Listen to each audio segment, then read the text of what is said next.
শুরুতেই ভাবুন, বাংলাদেশের নির্বাচনকে ঘিরে এখন সবচেয়ে বড় প্রশ্নটা কি?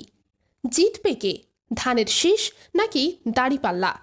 মাঠে ঘাটে, চায়ের দোকানে, রিকশায়, এমনকি 5 স্টার হোটেলের করিডরেও আলোচনা একটাই: জামায়াত নাকি বিএনপি, কে এগিয়ে?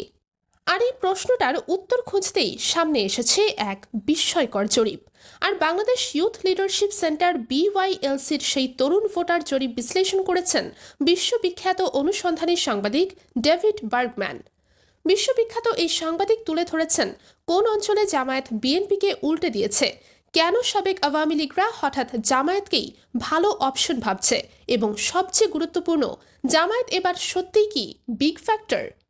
এবারের নির্বাচনের লড়াইটা মূলত দুই পুরনো বন্ধুর।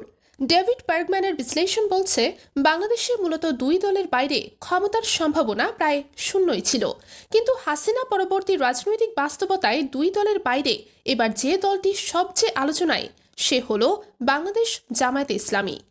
বিএনপি জামায়াত আগে ছিল রাজনৈতিক মিত্র, এবার লড়াই করছে শীর্ষস্থান নিয়ে। এখন এটা শুধু বিশ্লেষকদের কথা নয়, জরিপেই এ তথ্য উঠে এসেছে। যুব ভোটাররা এক্ষেত্রে বড় চমক হিসেবে হাজির হয়েছে। 18 থেকে 35 বছর বয়সীরা বাংলাদেশে মোট ভোটারের 1/3, তাই এদের ভোটই নির্ধারণ করবে নির্বাচন। এখানে বিএনপির ভোট 20% আর জামায়াতের 17%, অর্থাৎ পার্থক্য মাত্র 3%। আর বার্গম্যান সতর্ক করে বলেছেন, এই 3% মার্জিন অফ এররের মধ্যে পড়ে যেতে পারে। এর মানে হলো বাস্তবে দুই দল প্রায় সমান, এমনকি জামায়াত বিএনপিকে ছাপিয়ে যেতে পারে।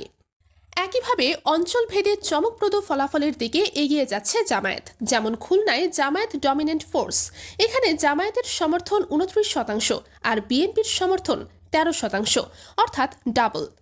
এটা কোনো সাধারণ আপসেট নয়। খুলনা, যশোর, সাতক্ষীরা, চুয়াডাঙ্গা সব জায়গায় জামায়াতের পুরনো সাংগঠনিক শক্তি আবার ফুটে উঠছে। কথা হলো, বিএনপি কেন সংকটে? ডেভিড বার্গম্যান বলেন, আওয়ামী লীগ প্রধান প্রতিপক্ষ হিসেবে না থাকায় বিএনপির সমর্থন কমে এসেছে। বিএনপি এর ঐতিহাসিক ভিত্তি ছিল 1/3 ভোট। আওয়ামী লীগের পতনের পর ধারণা ছিল সব ভোট বিএনপির দিকে ঝরবে, কিন্তু হলো উল্টো। বরং নতুন দল এনসিপির পক্ষে মাত্র 4%।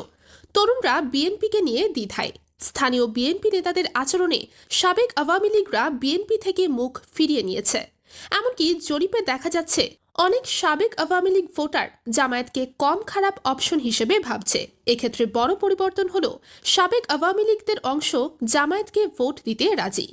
আওয়ামী লীগারদের এই শিফট জামায়াতের সবচেয়ে বড় টার্নিং পয়েন্ট। জামায়াত কেন উঠছে? ডেভিড বার্গম্যানের পর্যবেক্ষণ এখানে খুবই নিখুঁত। তিনি বলছেন, জামায়াতের যুদ্ধাপরাধের বদনাম অনেকটাই ধুয়ে গেছে। একসময়ের অগ্রহণযোগ্য দল এখন তরুণদের কাছে একটা মধ্যমপন্থী ধর্মীয় দল হিসেবে নিজেদেরকে সাজিয়েছে। সাংবাদিক ডেভিড বার্গম্যানের বিশ্লেষণ বলছে, এর বাইরে বিশাল সংখ্যক ডিসাইডেড নয় ভোটার আছে।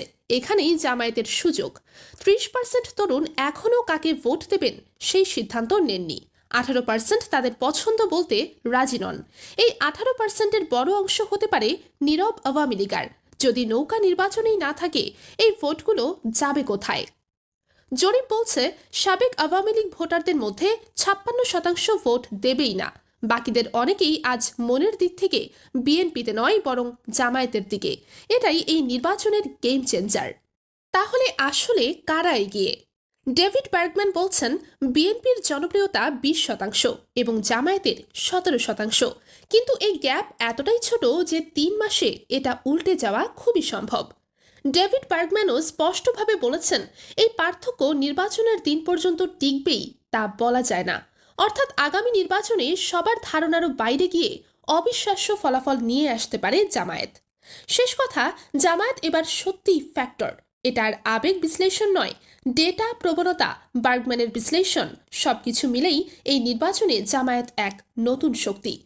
বিএনপি জামায়াত এবার সত্যি শ্বাসরুদ্ধকর লড়াইয়ে। যে 30% সিদ্ধান্তহীন তরুণ, তাদের দিকেই তাকিয়ে আছে পুরো বাংলাদেশ। কার হাতে যাবে ভবিষ্যৎ? ধানের শীষ নাকি দাঁড়িপাল্লা? দর্শক, আপনি কি মনে করেন আগামী নির্বাচনে জয়ী হবে কারা? ধানের শীষ নাকি দাঁড়িপাল্লা? আপনার মূল্যবান মতামত জানান কমেন্টে। ভিডিওটি ভালো লেগে থাকলে লাইক দিতে ভুলবেন না। আর দেশ রাজনীতি নিয়ে নিয়মিত বিশ্লেষণ পেতে আমাদের চ্যানেলটি সাবস্ক্রাইব করে বেল আইকন চাপুন।